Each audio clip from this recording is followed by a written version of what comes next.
Hello and welcome to Stretford Paddock. This is the news. We are going to be talking about a few things this morning. As you can see there, Rio Ferdinand is biting and fighting against Graham Souness, joining the club of basically just calling out Graham Souness for talking absolute crap over the last few days on TalkSport. We'll get into that in a few minutes. We'll also be looking at Anthony Martial, who returns to training finally, looking as though he may be able to get a few games in before the World Cup rolls around in United's last game is in 12 days from now, so I think we've got 4 games or 3 games in that time. Hopefully we can see Anthony Martial in a few of those. We'll also be looking at a potential deal for Max Aarons as well, a right back. Ten Hag spoke about needing a new right back or needing more options at fullback the other day.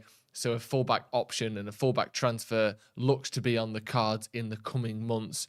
And Max Aarons may well be that person. Let's start with Anthony Martial then. We'll get to this Souness stuff in a little bit. Obviously, I mean, we went over it a little bit in the podcast yesterday, but now we've seen the likes of Rio Ferdinand come into the defence of Casemiro and Lisandro Martinez as well.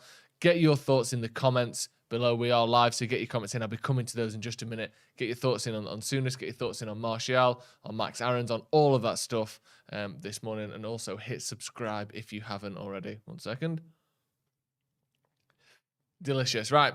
United handed Martial boost. United have confirmed that the striker Anthony Martial returned to first team training at the club's Carrington training complex on Monday.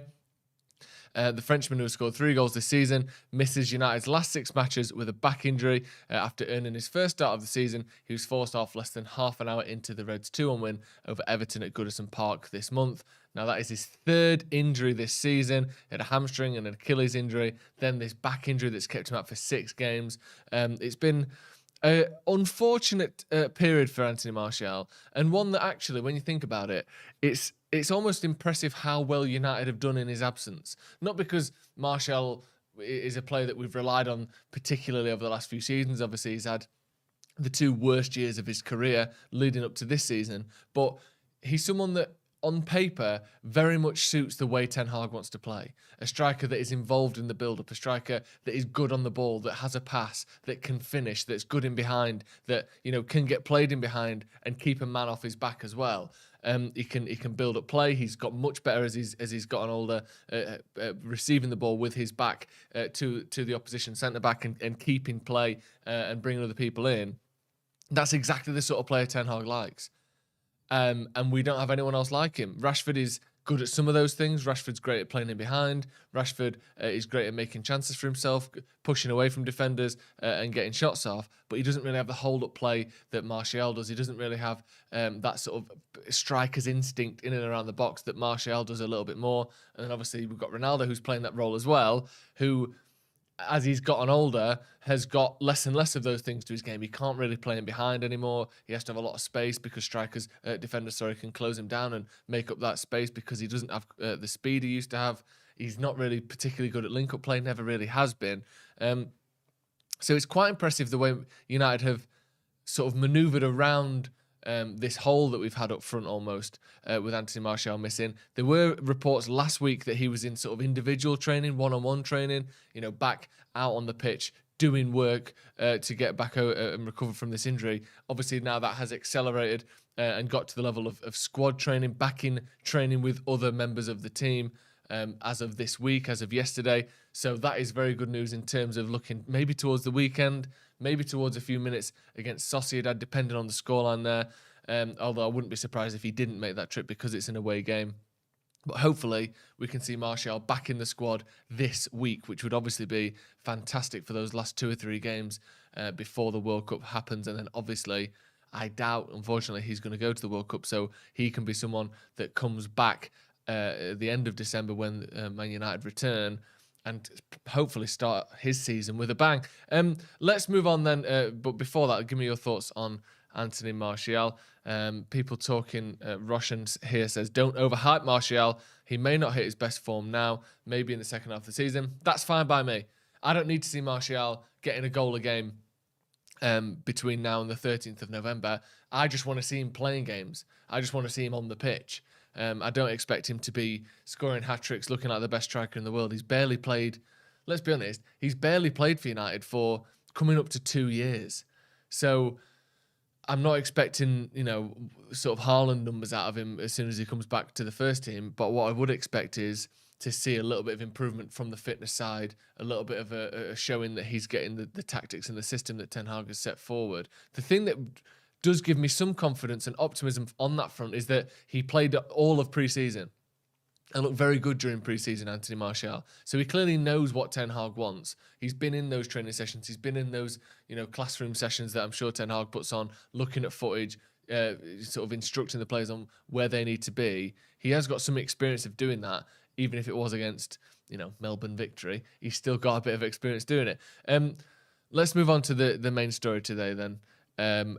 Rio Ferdinand is, amongst others, coming out and addressing and basically, having a dig at Graham Souness for just the nonsense that he's been chatting about on TalkSport in this last week. So for those who don't know, Graham Souness was quoted the other day talking about Casemiro and Lisandro Martinez. He was quoted the other day on Lisandro Martinez, which then sort of brought up some comments he made about Casemiro a few months ago. So we'll get first of all into these Martinez comments if anyone hasn't seen them. He said that Martinez struggles on the ball, and that he's not particularly good when he's been instructed or relied upon to play the ball out. He said that, excuse me if I can just find the quotes here. Graham Souness, where are we? He basically said that Martinez isn't very good at passing, which is obviously ridiculous.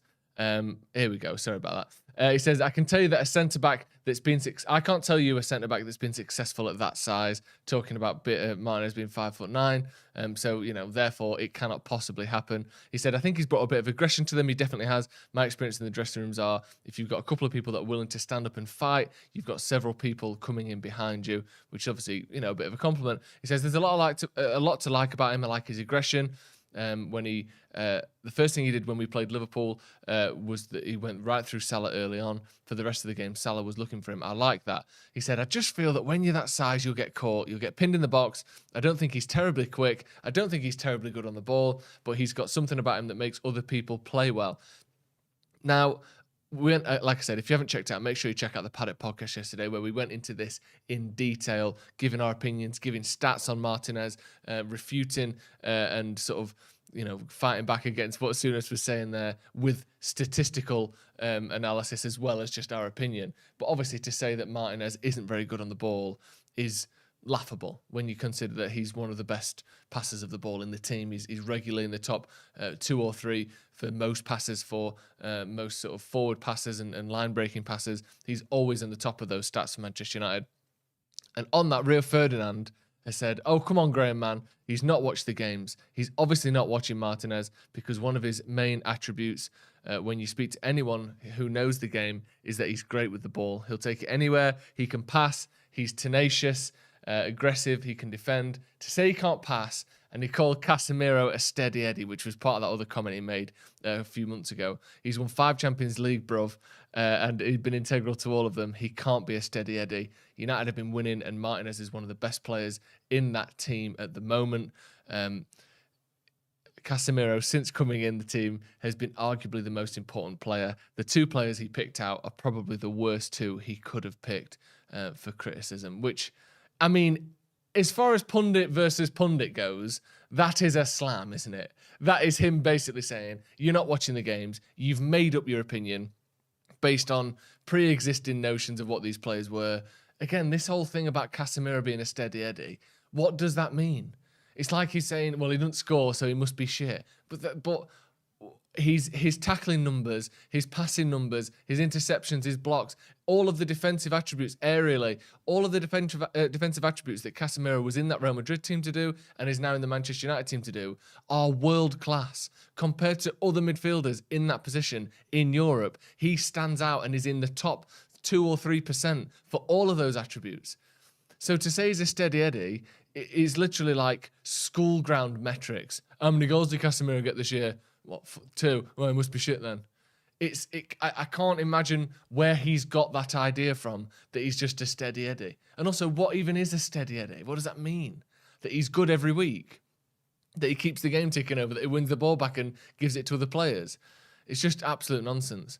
Well, Van der Sar must not have been very good. How many goals did he get? Do you know what I mean? Ridiculous. It is logic that is based in sort of rumor and bias rather than any sort of factual basis, or even just someone who watches football and is trying to see what is going on. It's just like, oh, forget all that. Forget what he's won. Forget that he plays a big part in all those things. Forget what he does very well.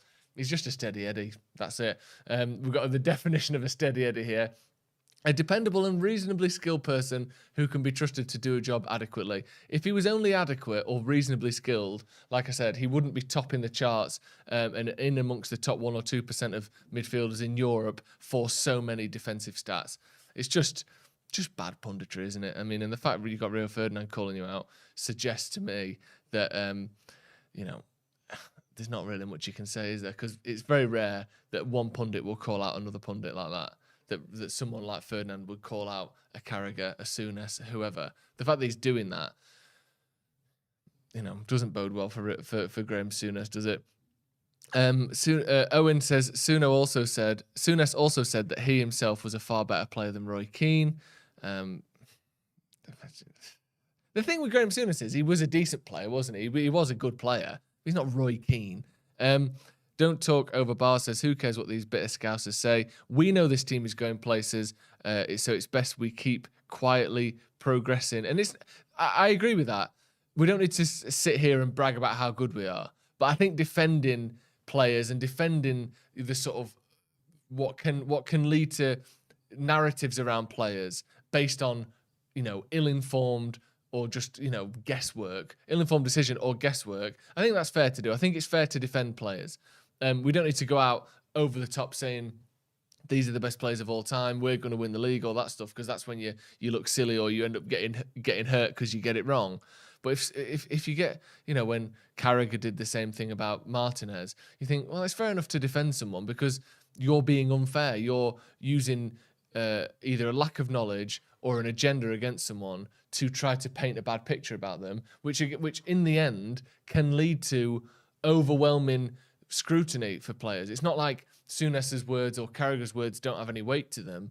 These are what start conversations in the pub, what start conversations in the playground, what start conversations on Twitter, that eventually you see these opinions start to snowball. All it takes is for Martinez to have one bad game, and then you've got people now going, Souness was right. You all slagged off Souness. Look, he was right. Martinez got beat in the air once. And then next thing you know, if he has another bad game the next week, now it's just fact that Martinez is crap based on the opinions of someone that when they said something was a lie or was made up. So, it's not as though that these things happen and they're just forgotten about. Twitter and social media in particular are more than happy to bring up old quotes from a pundit to then slag off a player going down the line. So I think in the meantime, let's criticize what's being said here, call it out for what it is, which is ill-informed nonsense, and let's try and move on and not let these things become constant talking points about, is Martinez too short? Is Casemiro a steady Eddie? Is he a passenger in a team? No, he's not. You've got it wrong. Let's move on. PJ says, Souness obviously has his Liverpool cap on. A stubborn old man that can't accept his lack of knowledge outside of Liverpool in 1980. Tim Collins says, totally agree with that last comment. These non-stories week on week are so predictable, which means we're niggling. Love it. Yeah, that is good. In the past, there was a lot more valid criticism of Manchester United, and there still is. You can still find stuff. But now the fact that we're basically just making stuff up to criticise United is a sign that there are less obvious things to slam us with than there used to be, which I'll take as a compliment. Al Williams says, ill-informed nonsense is a nice way of putting it. Thank you very much. The Chico 868 says, we have to back our players. The haters are out for them. And they always will be. And sometimes it's not even... I'm sure Graham Souness doesn't think, oh, it's United, I'll slag him off. It might be a sort of unconscious bias. It might even just be that genuinely he is of the mindset that you can't be 5'9" and a good centre-back because he's a bit old school, because he doesn't see the way that football is going. He thinks that is an attribute that even maybe if they played for Liverpool, he'd be like, no, this can't work. But you have to see how football is going. And you have to see the fact that the weaknesses and the ability that you may lose between being 5'9" and being 6'4" is more than overcome by your ability to play on the ball, your passing range, your positional awareness, the fact that a centre-back is now less expected to tackle, less expected to win aerial battles as he is make 60 to 70 passes a game, cut through the lines, start progression, start play. Where defenders used to defend on the 18-yard line, Rio Ferdinand says that in this exact same podcast. He says that where Man United centre-backs are now, the line that they hold, that high line, is more where Michael Carrick and Paul Scholes used to play when he was playing with them. So you've got the expectations of centre-backs to do the job of defensive midfielders. And they have to be good on the ball. So to do that, sometimes you go with a slightly shorter player who's got a lower centre of gravity, is a better dribbler, is better on the ball, is someone that's had to use his feet more than a lumbering, tall, big guy, maybe like Harry Maguire, for instance, who is world-class at winning the ball in the air, but can't progress play quite as well, isn't quite as light on his feet. We've seen this transition happen all over the pitch. Fullbacks aren't defenders anymore. Fullbacks used to be like Wan-Bissaka. Now they're like Dalot or Trent Alexander-Arnold or Reece James, where your attacking attributes are just as valued, if not more so, than your defensive ones. The same thing will be happening, or has happened, with goalkeepers. David De Gea is an example of that. He looks a little bit old-fashioned now because a goalie isn't just about shot stopping and winning crosses. It's about making 60, 70 passes a game, coming out of your box, being good on the ball, being able to dribble past a player. It's like pundits fail to realise that football is changing and the type of player that you need in each position is changing because of that.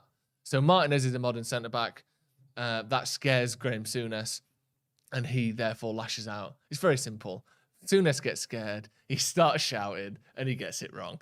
Danny In says, before you go, Joe, can you wish me a happy 22nd birthday? Danny, absolutely not. Marshall Kevin says, what does Souness and his comments have in common? They are both now things of the past. They are things of the past. And on that note, let's move on, shall we? Because Max Aarons, who he's like you sort of a budget Jadon Sancho. Not just is it the facial hair that they've got in common, but Man United have been linked with this guy for about 4 years. Jadon Sancho, the rumours just went on and on and on. And then we ended up getting him. Max Aarons, we've been linked with him since he was about 18. How old is he now? Max Aarons. 22. It has been 4 years since we've been linked with him. I think Norwich have been promoted and relegated twice since we first started getting linked with Max Aarons. Looking at around a £10 million deal, possibly, if United are interested. Again, we saw Ten Hag speak the other day about wanting multiple fullbacks on each side that can play week in, week out. Seemed to be a bit of a dig at Wan-Bissaka, saying that he doesn't feel like he's got a reliable option other than Diogo Dalot on the right-hand side. And now circulating around a few different newspapers, United are weighing up a move to sign Max Aarons next year. Reports suggest a move for Aarons would cost in the region of £10 million. So, that's the sort of Malacia equivalent on that right-hand side, isn't it? My only concern is, on the left-hand side, you've got Luke Shaw, who on his day, which was a phrase I hate because you just think you're either a good player or you're not. You don't get this on your day clause like Paul Pogba had, because really, if you're not playing on your day most weeks, then you're just not that good. But Luke Shaw, at his best, is one of the best left-backs in the league.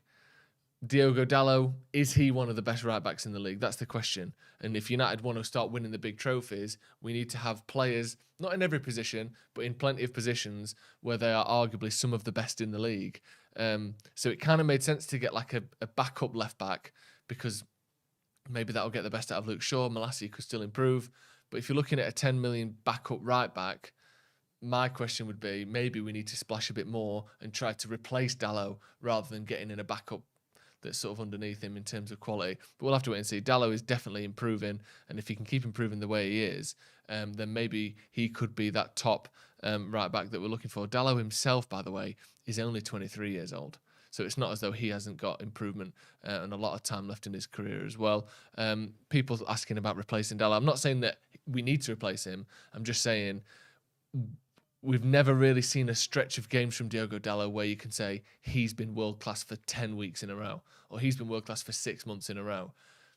I'm yet to see that from him. Hopefully, we are sort of starting to see the beginnings of that over these last few weeks. He has improved massively under Ten Hag. That's going to be all from me this morning, but we'll have a video later on, me and Stephen House, and we'll be going into more detail on Manchester United's defence, how that line is pressed up, how certain players fit into that system, how they don't, and basically how Martinez and Ten Hag have revolutionised Manchester United's defending over the last few months. Thank you very much for joining us this morning. Like I said before, hit subscribe if you haven't already. We're on 666,000 subscribers. It's too spooky. It's devil work. We need to get off this. Get us to 667 as fast as possible. J Motty's not even come in today because he's so rattled by it. 666, he said, I'm not coming in. So get J Motty back on the channel by hitting subscribe to Stretford Paddock. Thank you very much for joining us. We'll see you in a bit.